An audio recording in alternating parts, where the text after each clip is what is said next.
this was one that always stuck with me because I could sometimes be someone who didn't want to have the hard conversation. You know, you want to be nice, you don't want to hurt somebody's feelings, or you just think, oh, you know, give me a few days. Maybe I can fix that problem before I have to actually tell somebody about it. But you know, Godfrey, one of his leadership principles was bad news doesn't get better with age. And the more I thought about that one, you know, I was like, he's right. Welcome to How I Made It in Marketing from Marketing Sherpa. We scour pitches from hundreds of creative leaders and uncover specific examples, not just trending ideas or buzzword-laden schmaltz, real-world examples to help you transform yourself as a marketer.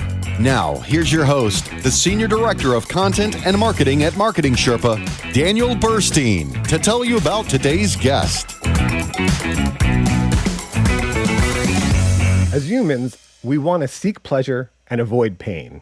Pleasure good, pain bad, as eons of evolution has taught us. So, dear marketer, what do you do when something goes wrong? Right? Your body is probably pulling you to avoid it. Put it off until later. Pain is bad, right? Of course, we all know we have to fight that urge, and I like how our next guest puts it in a lesson she learned. Bad news doesn't get better with age. So true. Here to tell us who she learned that lesson from and how she learned it, along with many more lesson-filled stories, Sherry Lowe, the Chief Marketing Officer of Exabeam. Thanks for joining us, Sherry. Hi, it's great to be here. Thanks for having me. So let's take a quick look at Sherry's background. Did some cherry picking off of LinkedIn. She's a news and sports reporter at 4 TV stations, including being the first female sports director at a network affiliate. And this is my favorite. She was at First Coast News, the ABC affiliate in Jacksonville, Florida. I'm based in Jacksonville and got to follow the Jacksonville Jaguars around while they were cruising through the AFC playoffs. That sounds very cool. But for some reason, she said, no, this is not for me. She jumped out of the sports journalism world after 10 years and joined the corporate world, becoming Senior Manager of Corporate Communications at SAP Business Objects. She had other corporate roles, such as being the VP of Marketing at Splunk, where she grew the team from 5 to 80. And she was a CMO at Expanse, a Palo Alto Networks company. But right now, she's a Chief Marketing Officer at Exabeam, where she manages a team of more than 50, both marketing and sales. And Exabeam is the 9th fastest growing company in the Bay Area, according to the San Francisco Business Times. It has reached unicorn status, according to the United States-Israel Business Alliance. A unicorn is a privately held company valued at $1 billion or more, if you're unaware. And at the last valuation round, Exabeam was at $2.4 billion. So that's some quick background. But Sherry, tell us, what is your day like as CMO at Exabeam? Well, it typically starts pretty early because we are a global company. So we have folks in APJ, folks in EMEA, all over North America. So, you know, the day starts early, usually around 6 a.m., but it starts early because I got a couple of huskies I've got to feed bright and early before I jump on a whole bunch of calls, catching up with sales folks, marketing folks, all across the company. But I love what I do. And so it doesn't feel like work. And I know you hear people say that all the time, but it is very important to find a job that doesn't feel like work. And that's what I have. So I feel pretty fortunate. I hear you. Well, let's dive into why you love this career of marketing so much, and let's see what we can learn from your career. So let's talk about the first lesson you learned, and was always bring the customer story forward. And I think your journalism background really helped you here, right? You want to tell us how you learned this? I think it did. And I think that's one of the reasons why I think I've had a successful marketing career is that I did start as a journalist. You know, I left the sports broadcasting world for marketing and PR career in the early 2000s. And one of my first positions was I quickly realizing that marketers and PR folks, especially in tech, you know, they do a lot of product focused kind of talk and kind of speak. And I was coming from a journalism lens. And one of the first questions I was asking the folks around me was, well, what's the story? Like, where's the story here? Like, how are they using the product? What are they getting from it? And at that time, there was just not a lot of prioritizing the storytelling. And because I'm a journalist, that's always where I'm coming at things from. So the lesson I was really bringing to it for everybody around me was writing press releases. That was one of my first jobs. I was talking to customers and writing press releases. And so for me, it was really about bringing that story forward and making headlines interesting. making subheads interesting and really looking at the customer's viewpoint and putting that as the primary focus of a lot of the press releases that we did in my early days at Business Objects, that company that eventually got acquired by SAP. So I really started my career taking that customer story, pulling it forward, and making us more of a customer first company versus really just burying our story in product news. And I think that's what I sort of brought to the marketing department. And as I've gone through my career, that's what I tend to focus on, is really telling the customer story and trying to, lead marketing departments that way. Yeah, we've got a lot of research about how effective a customer-first marketing approach is. And as someone who gets pitched all the time, I appreciate anyone who's not just pitching, their product, and they're actually thinking what would matter not just to their customer, but also to the audience of the publication, right? Because that's ultimately why you're going to get picked up.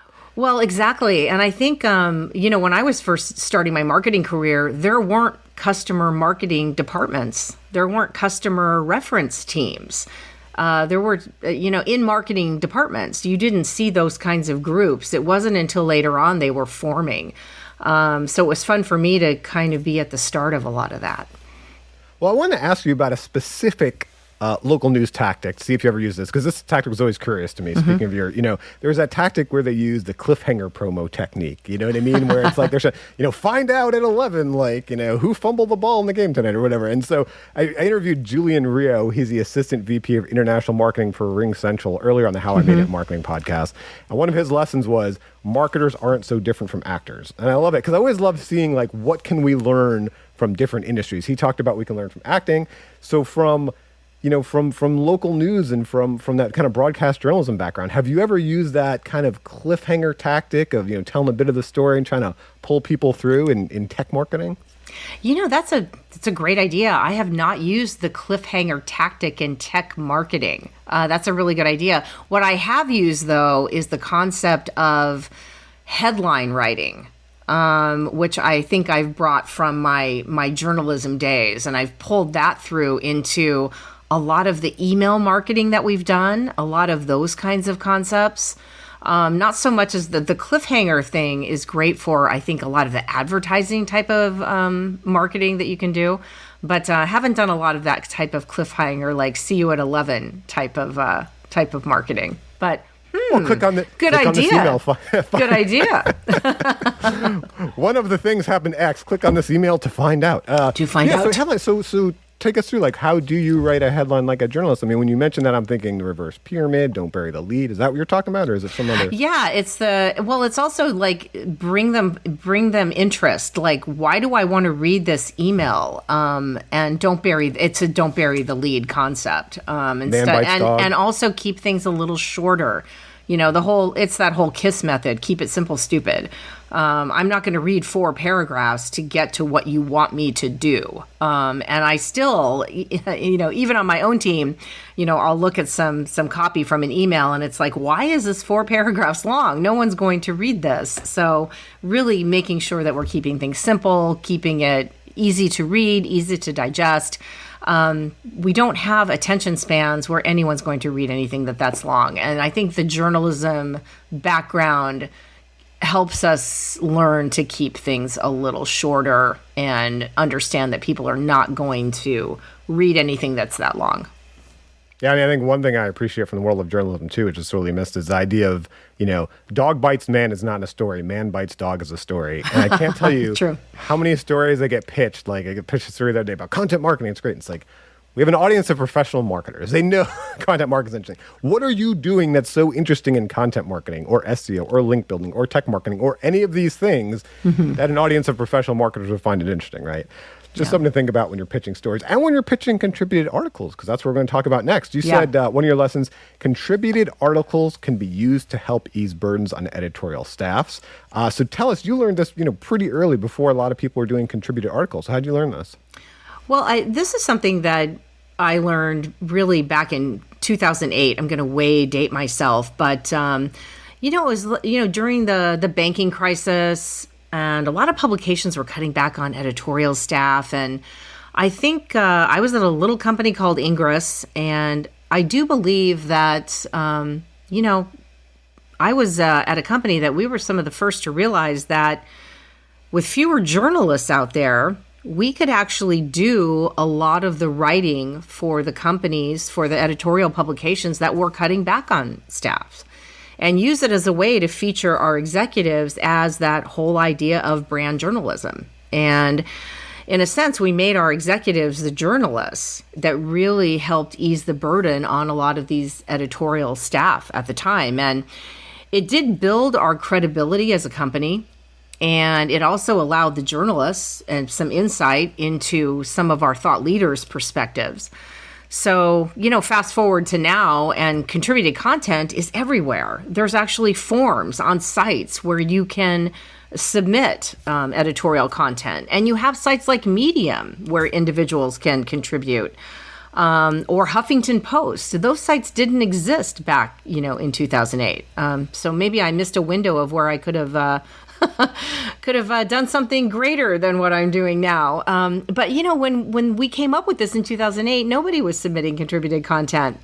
So I think there was something there, and we were able to do something unique and first. And but we also had some great executives there at the time. We had a guy by the name of Roger Burkhart, who was the former CIO of the New York Stock Exchange. And he had a really great perspective on what was going on in the banking industry. So we also had the right people there at the right time, and I think that helped us. I think one lesson we can all get from that is kind of looking at the macro of any industry and seeing where we can, have an advantage. And you saw what was going on in the industry of journalism. You also saw the kind of the chess piece you had to play with. But I also want to put a giant asterisk on what you said, because some people hear that and they're like, great, contributed articles. Let me do contributed articles. I will tell you, we get no shortage of contributed articles pitched, and 95% of them are very bad.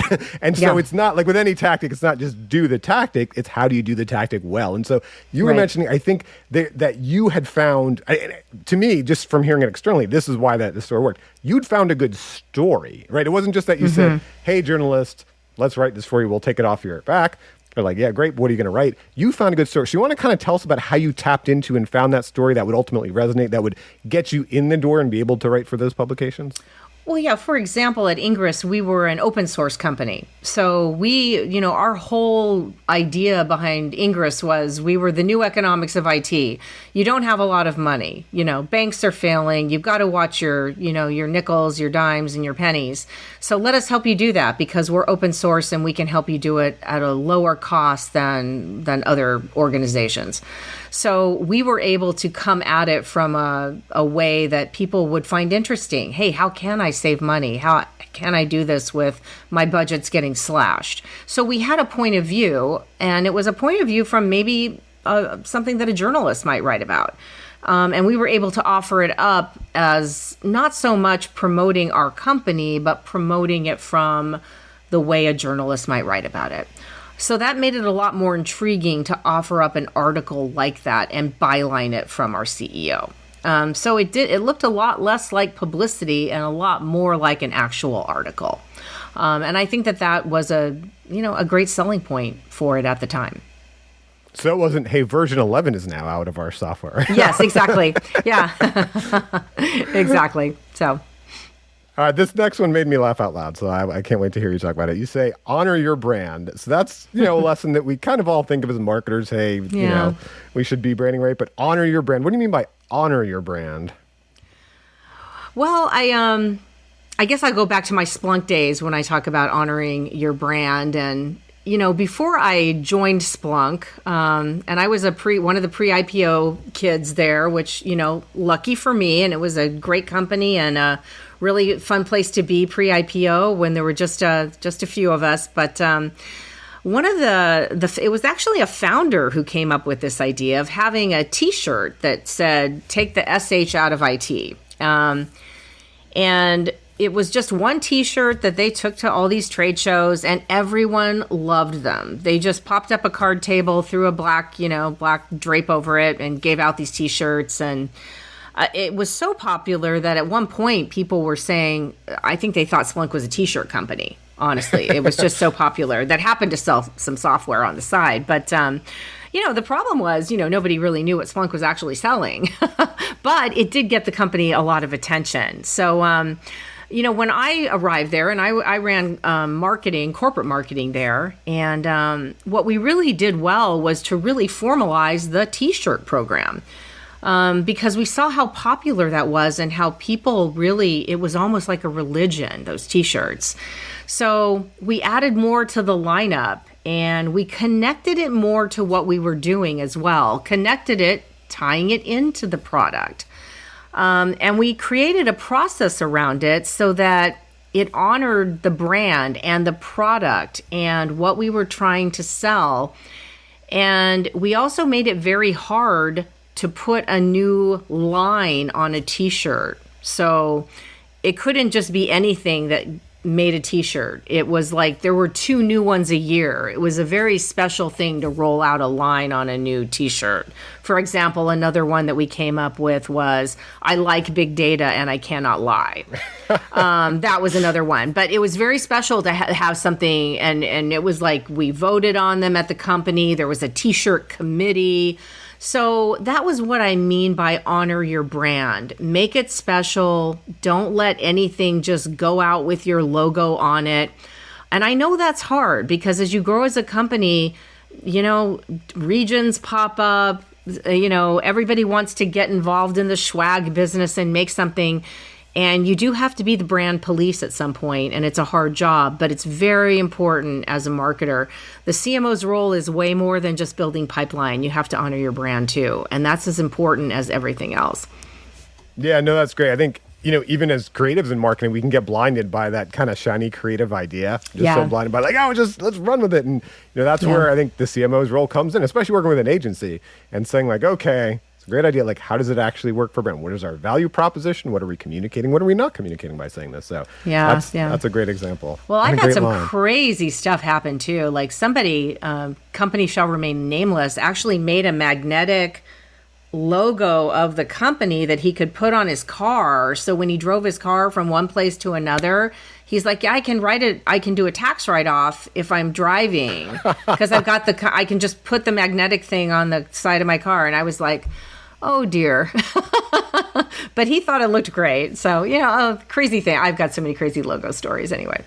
Well, how about this? If I'm wearing the T-shirt while I'm eating lunch or dinner, I can write off the lunch or dinner as an advertising expense, right?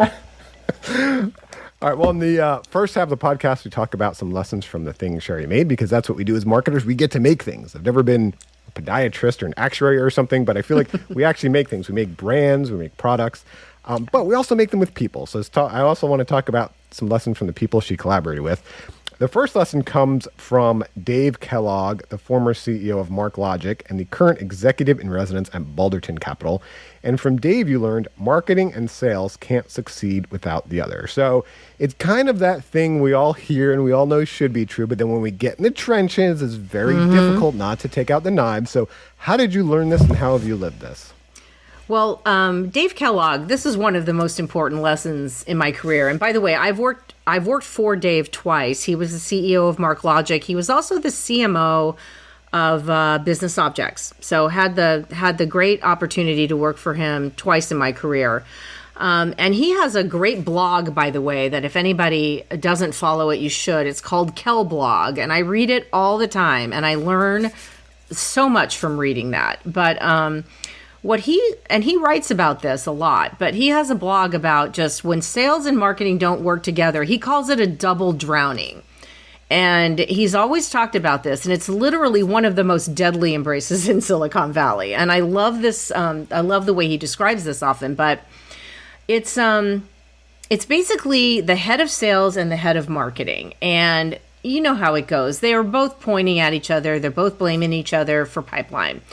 And it usually starts with sales, signs up for the unrealistic number. Then they blame marketing for the lack of leads or bad leads. And then marketing blames sales for not sticking to the message. It's the classic finger pointing of everybody blaming the other. And it leads to the classic double drowning. But the lesson here is collaboration. And they have to collaborate. Otherwise, they both go down. And I've heard some CEOs say, oh, I want healthy tension between sales and marketing. That's what's really going to work. And I will tell you, no, it doesn't work. Healthy tension does not work. The teams have to work together. And that's what I've learned from Dave Kellogg. That is the message. He has taught me so much about the importance of what sales brings to the table and how marketing has to complement that. And it's one of the reasons, really, that I came to Exabeam. I report into sales. I report into the president of the company. And I intentionally came to Exabeam because of that. I've been CMO of 2 other companies, Expanse and Druva, where I was a peer to sales. And both times we weren't drowning, but the waves were getting really high. And it was getting hard to succeed because as peers, there was a lot of healthy tension and the collaboration was really hard. So when I left Expanse, I was looking for my next opportunity, and I said, you know what? I'm going to go back to Kellogg's advice, and I'm going to look for a place where marketing reports into sales and where there's that true collaboration, because we're really all in this together. And that's when I looked up and saw Exabeam and said, I'm going to go there. That's really intriguing. And I will say I've never been at a company, except I'm going to go back to Splunk, where sales and marketing were super aligned, and look at the success that company has had. You can see it, and it was the same example. It just works. So I am a big fan of that. Sales and marketing collaboration. Whenever you hear somebody say there needs to be healthy tension, I don't believe it. So I'm a big fan of that collaboration, and Dave Kellogg has always said that it's so important. You've got to avoid the double drowning. So I think, many marketing leaders could be listening to what you're saying now and think that sounds like a nightmare. That sounds like a worst case scenario. Like, I know. Are you able to do anything that doesn't directly lead to, attributable leads? Are you able to do any branding or press or any of these things? So, what is that like being a marketer day to day, essentially in a sales organization? I'd imagine the lead gen activities, hey, everyone's on board there, but getting to some of these bigger picture kind of air cover activities, is that harder to pull those off? I don't think so. I mean, again, you have to have the right sales leadership in place. And fortunately, I'm at a company where the right sales leadership is in place because they do get the value of marketing. Yes, you're going to have more pipeline conversations than maybe you might if you were not in the sales organization. But guess what? If you weren't in the sales organization, those pipeline conversations are probably going to happen without you. So it's better to be in them and have that seat at the table, but then have them respect that you do have to go out and do some air cover. You do need to do the creative piece of marketing. You are going to have to go do some content. So I would much rather be at the seat at the table in the collaborative environment than not be at that seat at the table. So I just think it's a really good way to work and have that collaboration and be part of that go-to-market team than to try to have some healthy tension that isn't going to be healthy anyway at the end of the day. The knives are out.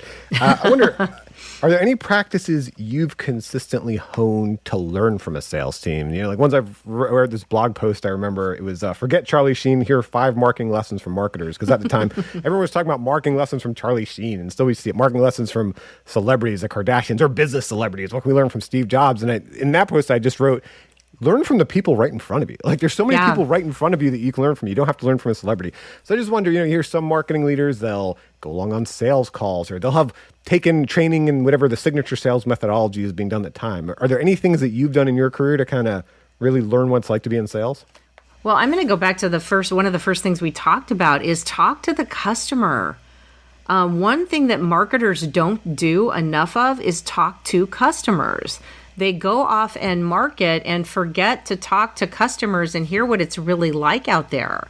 So go and talk to your salespeople because another thing that marketers forget to do is actually go talk to salespeople. So I make sure I'm talking to, the salespeople and our heads of sales regularly. And I talk to my team about that as well. It's like, make sure you're talking to our customers. Make sure you're always talking to our sales folks because you don't want to go a month or a quarter and go, have I talked to a customer this week or have I talked to a customer this quarter?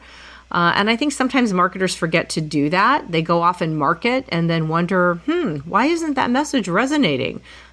Did you talk to anybody that buys our product or is a prospect? Maybe that's a good idea to start there. So lessons that you can learn from sales is talk to our prospects, talk to our customers, because they're doing that every day. Do you have any advice for how you broach those conversations or what you handle in those conversations? Because one thing I've noticed more and more as we get into getting all this great digital data, this analytics, this metrics, this measurement, it does get harder. We kind of have lost those soft skills. And now we're all working remotely. Maybe we're not going to conferences as much. And we've all lost those soft skills of how do you learn from conversations? Wait a minute, I've got the dashboard right here. It says everything I need to know. So I know. How do you start those conversations? How do you approach them? What do you talk about in them? Well, I mean, we're all people at the end of the day, right? So the best way is to just treat people like human beings, open a conversation and have a great conversation. But yes, you are right. Most conversations, a lot of times with your sales friends, do start with everybody opening up a dashboard and saying, where are my leads? Where's my pipeline? You haven't given me a decent lead in, 3 quarters. But, if you can dig into the numbers and also have good data on your side and show what you've done and what you've accomplished, I think you can have a healthy conversation. If everybody approaches it from a place of, and I'm going to say it from a place of kindness and respect, you can get to a good outcome. But it all starts from the top. If you have good leaders who start from that place, it filters down into the organization and you can have a good conversation. Okay, let's talk about a really difficult conversation, a really difficult internal conversation. One of these lessons, bad news doesn't get better with age. I loved it. I mentioned it in the beginning. But when I read it, I loved it because it hit me in the chest. It's one of those things that hits you in the chest because we've all had those moments in our career when, oh no, something goes wrong, something's not up to par, and you got to break some bad news, and you also know you don't want to do it right away. That's a great thing to put off. So you mentioned you learned it from Godfrey Sullivan, the former CEO and chairman of the board at Splunk. So how did you learn this lesson, bad news doesn't get better with age? Well, Godfrey had a wonderful set of leadership lessons or leadership advice that he would share with all of us. And he was the CEO of Splunk for many, many years. But this was one that always stuck with me because I could sometimes be someone who didn't want to have the hard conversation. You want to be nice, you don't want to hurt somebody's feelings, or you just think, give me a few days. Maybe I can fix that problem before I have to actually tell somebody about it. But Godfrey, one of his leadership principles was bad news doesn't get better with age. And the more I thought about that one, I was like, he's right. You just need to go, and here's another way to say it, eat the frog. Just do that. I've never heard that. You never heard eat the frog? Yeah, do the thing you don't want to do it right away and get it over with, because otherwise you'll spend days worrying about it. You might as well just go eat the frog. Bad news doesn't get better with age. It's the same principle, but he always used to remind me of that, and it's just stuck with me the most because throughout my career, whenever I have had to deliver bad news, you just need to do it as soon as possible. Because sitting on bad news, you just shouldn't do it. And usually you can solve it faster. And actually in messaging and in PR, another way to say it, tell it early, tell it yourself. Because if you don't share the bad news, somebody else generally is going to. It's usually you're not the only person who knows or is going to find out. So you can also control the message. So just get it out there, make sure you share it, and then you can get a group of people together to solve it faster. So that's always been one that's stuck with me, and I've really, really taken that one to heart. Getting out ahead of it, you shape the narrative. And I've also learned, and maybe I've just been lucky, but it's never as bad as you think it's going to be in your own mind, right? Once you get it out there. Because then people jump in and they try to help solve the problem with you if you've got a good team. It's very true. That's kind of where Eat the Frog comes in. I use that one more around assignments or projects I don't want to get started on. Oh, I've got to write this thing. I don't feel like doing it. It's like, I spend more time worrying about it. And if you just eat the frog, it usually takes 45 minutes and you should have just done it instead of spending 3 hours worrying about it. I've heard so many sayings in my life and my career. I love that. That's a new one for me. Eat the frog. But there's another thing that came up that I love. You mentioned that Godfrey's advice was you have to, when you break the news, you have to hit people with a velvet hammer. And I wondered if you had any examples of how you've hit people with a velvet hammer, or you've had it done to you, because that lesson got me thinking. We've got a free marketing course, and in session number 10, Flint McLaughlin teaches the aim of a headline is not to impress the prospect. So, of course, we're talking about to the customer, you know, like we talked about headlines before, just trying to impress everyone. Really, with headlines, we're trying to help the customer come to the right conclusion for themselves. And this got me thinking, too, hit people with a velvet hammer. You want to break it in a nice way. Don't try to force some people. Don't try to convince them and push them to your agenda so much. Give them the information and let them come to the right conclusion for themselves, in my opinion. But so anyway, do you have any examples of how someone's done that to you well, or how you've had to do that before, that kind of idea of hit people with a velvet hammer? Yeah, the hit people with the velvet hammer was it was meant to be, if you have to have a hard conversation with somebody and it's a pretty hard conversation, you want to make an impact, but you don't want them to bleed. You really need to have them hear you. Like maybe they're not leading their team in the right approach. Maybe they've done a project and it didn't end the way that it needed to end, or it didn't have the results that you wanted it to have, and they need to take the project in a totally different direction, and they need to hear you, and maybe they don't want to hear you. So it's delivering a really tough message, but you don't want to demoralize them. So I think it's where you start with the positives, but then you have to really, have somebody know that what the way they took that project was not the way that it should have ended. So that was again, hit people with a velvet hammer, but you don't want them to bleed, was always sort of one of those messages. Trying to think if I have a good example of that. While you're thinking real quick, here's one example I can think of. I've heard that called too, the compliment sandwich. Or they keep the SH out of IT sandwich. I've heard it called that too. But, you start with a compliment for someone, you give them the constructive feedback, then you give them another compliment to kind of, let them know not all's bad, they're good in many ways, but here's something you can work on. And I had, it's somebody who worked on my team. It was great to know your team individually too, it worked very well for a lot of people, but I would try it with him and he would stop me right away. He'd say, Dan, just give it to me straight. You don't have you don't have to give me the compliments on either end.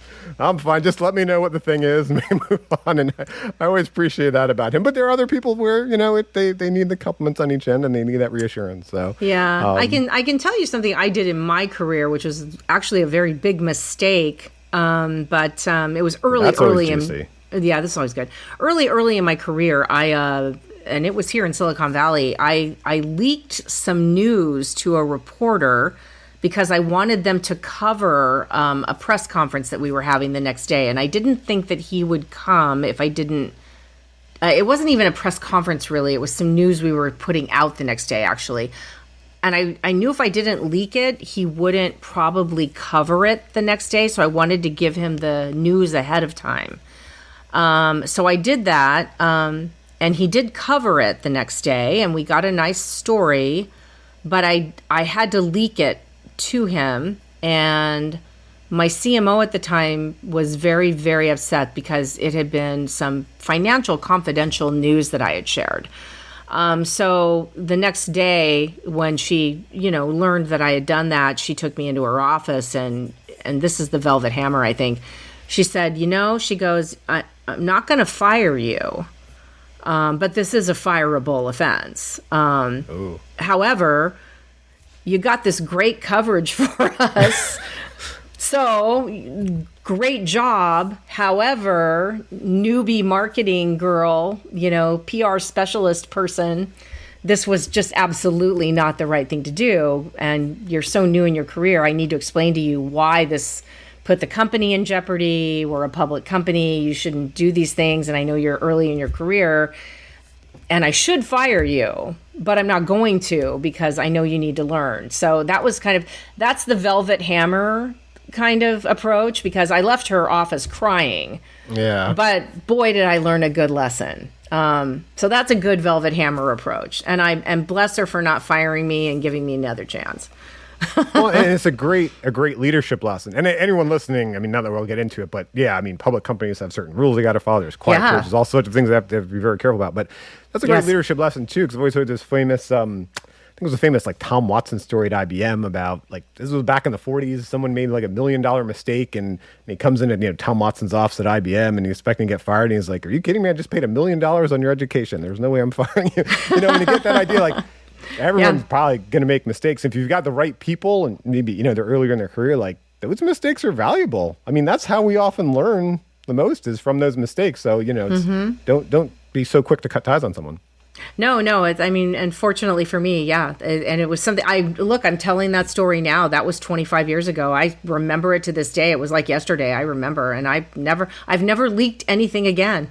That's what I was about to ask you too. The great thing, if you hadn't have made that mistake, you know what I mean? What would happen? But the great thing is, boy, you remember that and you never do that again, right? Nope, never. And other younger people on my teams, as I've gone forward, I think about that. And some people have gotten a second chance. So. Very nice, paying it forward. Well, I guess that really goes into our last lesson we're going to talk about here. Always care about your people. You said you learned this from Lena Velez, a former senior director of HRBP at Splunk and currently the people partner director for Databricks. So how did you learn this from Lena?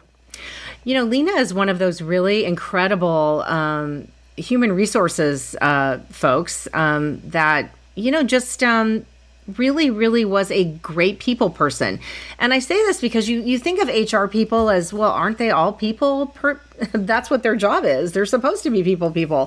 But they're not all necessarily great people. HR people are there to protect the company. That's what their jobs are. But Lena is different. And I think she really made a difference in a lot of people's lives because she cared about people. And she just really helped me through an incredibly difficult time with a fellow colleague. And just by having a door open at all times and listening, and I could really just come to her at any time and talk through things. And I felt like I wasn't talking to HR. I was talking to a friend. She would also call me and ask for advice. So I really got from Lena the value of listening and slowing down as a leader. And sometimes it's not always about taking an action. Sometimes you just need to slow down, listen, care. You have human beings on your team and all around you, and sometimes they just need an ear. And I thought Lena was just wonderful at that. And it's not always about, it is about running the business, but we also need to just slow down for a moment. And I really got that from Lena, and she's somebody I often think about. So, it was really, really good to have some time with her at Splunk. Well, I wonder, is there anything you specifically do with your teams to show you care? I mean, this has only gotten harder. It looks like you're working in a home office. We're all remote now. Yeah. We're not seeing each other all the time. I interviewed Michelle Huff, the chief marketing officer at User Testing, on the How I Made It in Marketing podcast.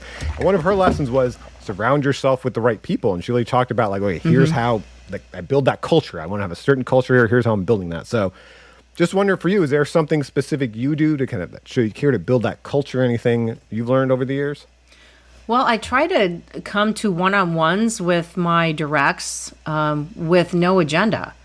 It's their time to talk to me about what's going on in their world. So that's one thing that I do. And also, I have a team of 50 plus folks. I do try to meet with the other, my directs folks on their teams and make time. It's hard to find the time, but you do try to just give everybody a little bit of your time. And you just do the best you can. Open door policy is really, my leadership method, and making yourself available to your team.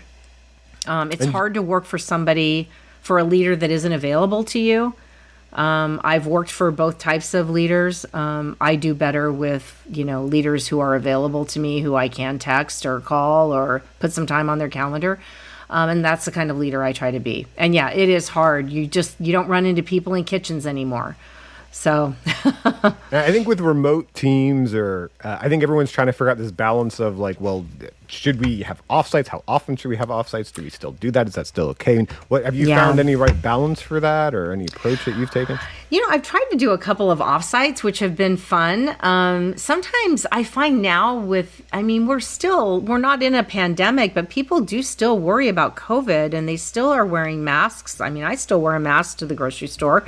So I find sometimes with offsites, people are looking at them as burdens in a way, and they don't necessarily want to go anywhere, or maybe they have family members who are at risk at home. So we're trying to do maybe one offsite a year and get people together. We're doing smaller lunches in the office, and I don't make it a requirement. If you're comfortable coming in, please do, but don't feel like you have to. And also, Daniel, something that popped up over people working from home and working remotely, I hired a lot of people not in headquarters. Which has been interesting. I started hiring the best person for the job, not the best person that could drive to the office. And now I have a team all over the country. So they can't get to the office easy, super easy. So people are in Boston and Atlanta and Tampa. They're all over the place. So we are a Zoom culture now. Let me ask you one last question about that. When you talk about caring for people and building the right team, has the way you interview or teach your team to interview or hire changed that now that you're hiring virtually? It's one thing when you get people in the room, you sit there, you look them in the eye, you talk to them. Yeah, we've got Zoom. It's not quite the same. Like, has anything changed in how you hire virtually versus when you were hiring just in person at headquarters? Well, I think when we were hiring in person, we used to look for people who lived in the Bay Area primarily. We were headquartered based.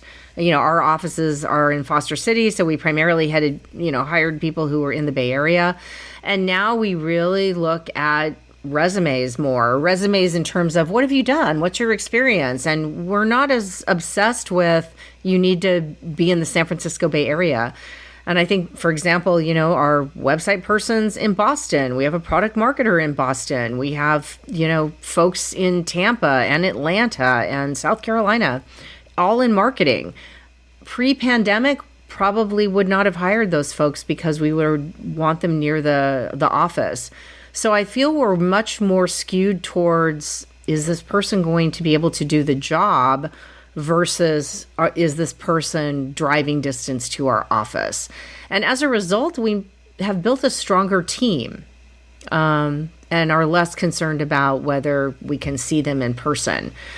Has the interview process changed? I don't think so, other than we're not necessarily meeting everybody in person. But I think that's okay. It's amazing how well you can get to know folks over Zoom. Well, speaking of hiring and what we look for in marketers, we've talked about so many different things about what it means to be a marketer, from using those journalism chops that you earned to, working with sales. So I wonder, in your opinion, what are the key qualities of an effective marketer? Well, I think just emotion and being in touch with that side of yourself. And I'm going to go to this place that I've written about. I've talked about it. And I'm going to talk in a headline really quick because I've written about this. Don't let metrics kill your marketing. We get so very obsessed with, ROI. How is the campaign performing? How did the event perform? That we don't just slow down. I don't want to date myself, but I do remember a day when the first topic on the agenda wasn't that immediate ROI of marketing. Marketing had just a little bit of time to breathe, where I feel like we've lost that time to breathe a little bit. So, nobody can deny, and I will never deny, that there's a need for data and metrics. We absolutely have to look at that. And I'm one of the first people to ask, what was the ROI of that event? Should we do it again? Did anyone download that white paper? How many downloads did it have? Is it converting? What's the conversion rate? But the problem arises when we just focus too closely or solely on that one activity, or just the almighty number from that one activity, and not like the impact of the journey.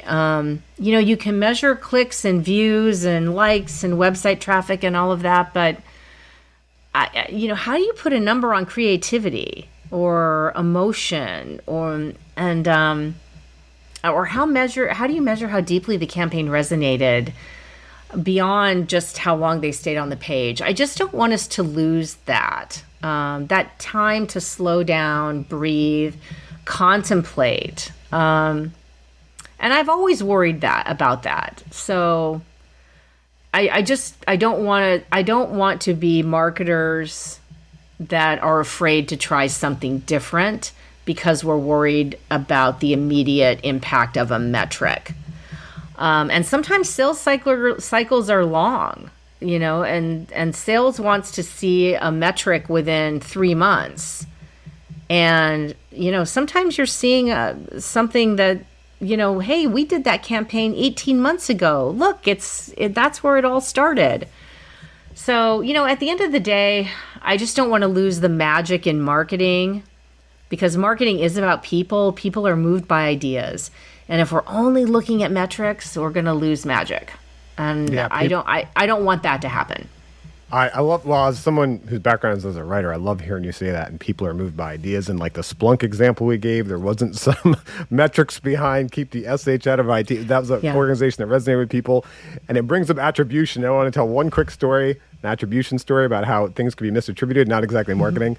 We as an organization were buying or leasing or something, it's a great office on the ocean front or whatever. And so we go there, and our CEO is set up, we're talking, and everyone loves it. The only thing they don't like is the interior decorations, and they're like, all right, well, we can get rid of this. This was just a staging. So anyway, after that, I walk down the hallway, I walk into an elevator, and someone coming off the elevator I could tell by the conversation she's having, the person did the staging, and she said, hey, I did the staging for this office, and at least in 3 days, and I did such great staging. And the funny thing was, 10 minutes ago, we were in the office saying the only thing we don't like is the staging. So very different, of course, from tech marketing, but it does make you think you can't always attribute everything that you want to attribute. You can't always understand how this complex factor plays together. And like you said about Splunk, that was an organization that kind of built this relationship with people. It kind of built a movement that probably didn't always show up in the monthly numbers and the quarterly numbers. So anyway, Sherry, I love hearing you say that. Yeah. It's just like give marketing time to breathe. It's needed, and I think you'll be happy with the results if you do. Yeah, and bring humanity to marketing too. Realize you're humans marketing to other humans, not humans marketing to a spreadsheet and a database. Exactly. Well, thank you so much for your time, Sherry. I learned so much from you today. Thank you so much, Daniel. I've loved being on the program and have enjoyed talking to you. Thank you. Thanks to everyone for listening.